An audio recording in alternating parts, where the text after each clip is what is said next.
Yes, about 12:20 this afternoon, we received multiple 911 calls that there was a car pedestrian just west of me here, as you see behind me. Once we arrived, as we were responding, we kept getting calls. The vehicle that struck the pedestrian continued westbound and ended up another probably mile west of here. Looked to be like it got disabled on the right shoulder. The suspect driver got out of his vehicle and tried to carjack a white pickup. Could not get in the pickup, jumped in the bed of the pickup, and then at some point got out on the off-ramp to Preston. About that time is when one of our lieutenants got to that scene, ended up in an altercation with the individual. Other troopers and help arrived. They were able to get that individual into custody, 42-year-old male. Also suspected impairment, so that individual obviously is in custody at this point in time. The victim is a 66-year-old male associated with a red disabled vehicle that you can see behind me a little ways down the road.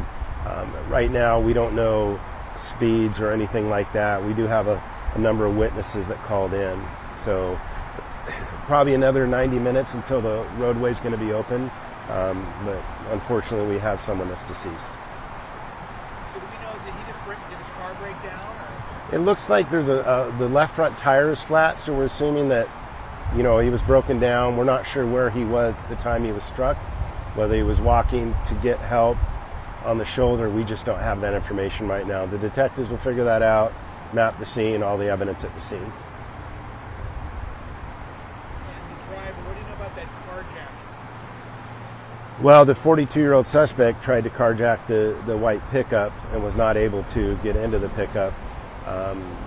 Obviously, we have those individuals' information, and they'll be interviewed by the detectives. Then, like I said, subsequently he jumped in the bed of the pickup and then got out, I believe, on the ramp to Preston, and that's where our lieutenant contacted the suspect for the first time. Did that individual just come at the lieutenant, or how physical was this all? It was an altercation.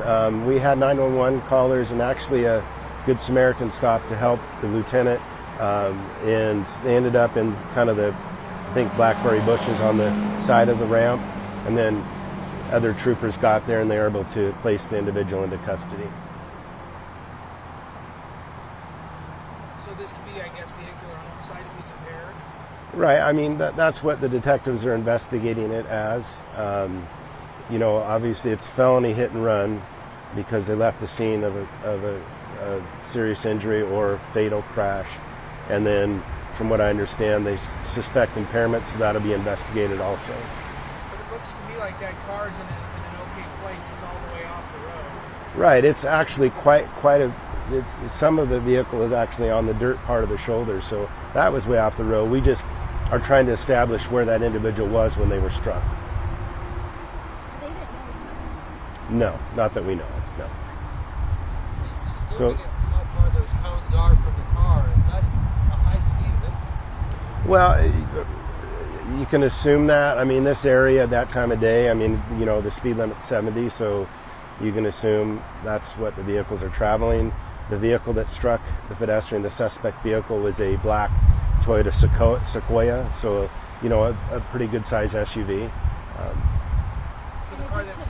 Sorry, did the Sequoia just keep going after hitting the pedestrian, so the pedestrian was possibly dragged? I'm not sure about that, but yes, the Sequoia continued westbound until, I'm assuming, it became disabled. It's on the right shoulder further west, and that's where they tried to carjack the white pickup.